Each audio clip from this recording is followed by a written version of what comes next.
Yan, hello guys, welcome ulit sa ating channel. So nandito naman tayo sa tapat po ng Loton Ferry Station para mag-update na naman po sa Pasig River Esplanade. So silipin lang natin kung ano yung kaganapan dito, no? Kung kamusta na yung mga pilote na binabaon dito sa area. So tara guys, ikot-ikot na tayo. Simulan na natin mag-update ngayong araw ng Tuesday, June 24, 2025.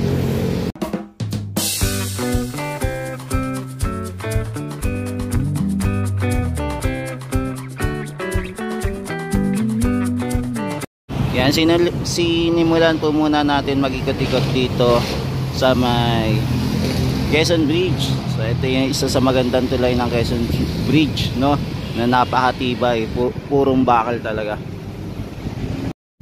Oh, nadagdagan pala yung nakadaong dito. So dinagdagan nila.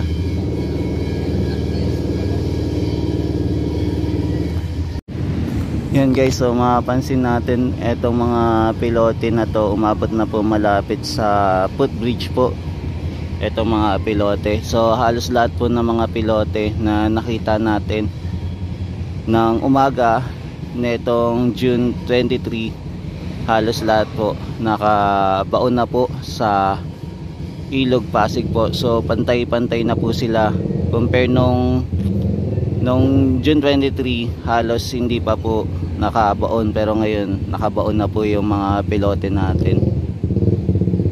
So abangan naman natin kung saan naman po lilipat yung ating barge po, no, at saka yung crane kung saan naman po sila pwesto. For the meantime, ayan, hindi na po siya nakaangat yung ating crane. Hindi na po siya muna ginagamit for the meantime, na nakababa lang po yung ano niya, parang nguso niya, yung tower niya. May mapapansin din natin yung ating mga speedboat ba tawag dito, na naglilinis po dito sa Ilog Pasig. Ayan, nandito po sila paikot-ikot po. Ayan, so ito mga kababayan natin ay paikot-ikot para maglinis po ng Ilog Pasig. So ito po yung ganap ngayon, no. Kung mapapansin nyo, halos kompleto na po yung mga pilote dito. So abangan naman natin kung magsisimula naman po sila na maglagay po ng support naman po, para naman po sa paggagawa po ng platform naman, or para po sa boardwalk. So abangan natin kung kailan naman po nila gagawin. For the meantime, ito yung ating mga kagamitan, crane. Ayan, so pahinga po muna. So naibaba na po, hindi na po yung nakaporma na nakatayo po, katulad po yung nakikita nyo, yun nasa unahan yun. So hindi po muna nakapormang ganon. So baka lilipat na po to ng pwesto. So abangan po natin. So ito muna yung update natin dito banda sa may Loton Ferry Station po. Yan, dito naman po tayo sa area ng MacArthur Bridge naman po, mag-iikot-ikot at mag-update kung ano na po yung ganap dito naman sa area ng MacArthur Bridge. Yan, nandito pala yung isang barge natin na may dalang back hook. So nandito lang po muna siya, hindi pa po umaalis dito sa malapit po sa Pangpang. So dito pa rin po yung ating mga workers po. Ayan, dito pa rin po sila nagtatrabaho. Ngayon po wala pa naman po masyadong ganap. Tapos ito po yung mga pilote natin, halos konti na lang po, no. Yan, alamin natin kung kailan po naman to posible nilang gamitin na, lalo tapos na po dito sa area dito malapit po sa may ferry station sa Loton po. Yan, yung mga pilote po dito, kompleto na, no, nakabaon na po sa Ilog Pasig, kompleto na po. Pero meron pa pong dalawang vacant, no, na pwede pa po lagyan ng pilote. Yan, so ito po yung kaganapan ngayong umagang ito. Sa ngayon po, mataas pa rin po yung ating Ilog Pasig, no? Yan, mataas pa rin kasi mapapansin nyo po, wala po yung pinaka, yung sa poste po, yung pinakababa ng poste, ayan, hindi po natin makita.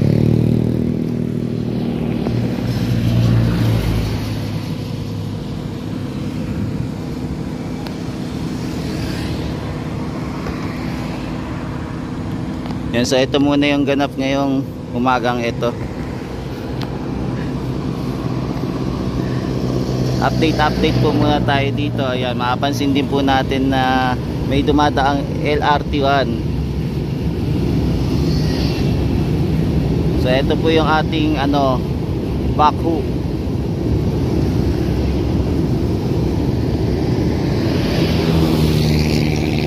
So bukas alamin naman natin kung ano naman po yung susunod na project dito. Kung ano naman yung next nilang gagawin dito sa area ng Pasig River Esplanade Project para po sa Phase 4. So balikan natin bukas.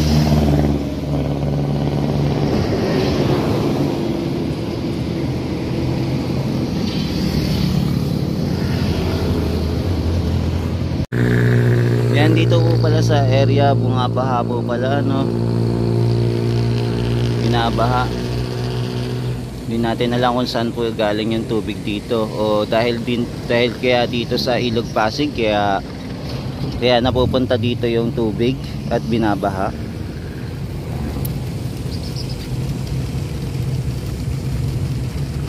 Yan, nandito naman po tayo sa kabilang side naman po ng MacArthur Bridge. So dito naman po tayo mag-update mga tropa kids. So ayan, mapapansin nyo po, naglalagay na po sila ng precast para sa railings po dito sa ballaster po. So ganun pa rin naman po yung ganap dito, hindi pa po umaabot hanggang dulo yung ating mga ballaster. So may kulang pa po para umabot sa dulo. Mukhang hindi po sila nakagawa, mukhang inaayos lang po muna nila yung mga railings po. Yun na lang po muna inuuna nila bago siguro po umabot dito sa pinakadulo ng boardwalk dito sa other side po ng Esplanade na nauna pong ginawa. Ngayon, ngayong araw na to ay mag-aalas 9 pa lang, pero mapapansin natin na yung sikat ng araw po na mataas na po. Yan, abangan pa natin kung meron pong magtatrabaho. Tapos yung pader naman po dito halos makokompleto na po, yung ginagawang pader. So ongoing pa rin yung pag-aayos ng pader dito para mapaluwag po yung ating boardwalk area dito sa malapit po sa Phase 1. Yan, at malapit din po sa Manila Central Post Office. So ito po yung kaganapan ngayong araw na to, na June 24.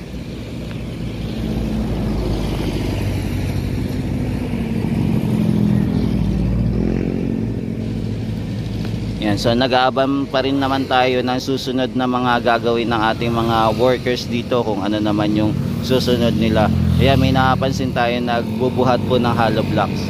Mukhang inuuna muna siguro nila yung pader. Tapos ayan, yung railings inaayos na din po. So ito muna yung mga ginagawa nila ngayon.